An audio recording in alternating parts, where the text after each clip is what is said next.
चला तर मंडळी, आज आपण करूया सोयाबीनची झणझणीत चमचमीत अशी रस्सा भाजी. फसलात ना तुम्ही, तुम्हाला वाटलं ना हे नॉनव्हेज आहे.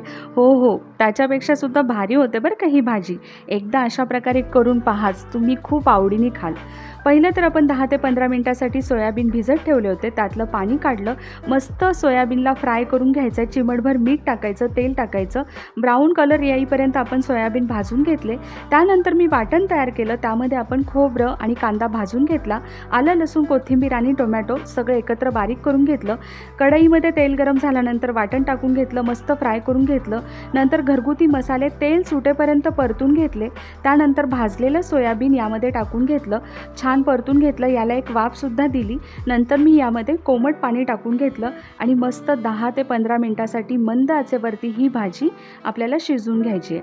पहा, मस्त झणझणीत चमचमीत अशी सोयाबीनची रस्सा भाजी तयार झाली. तुम्ही पण या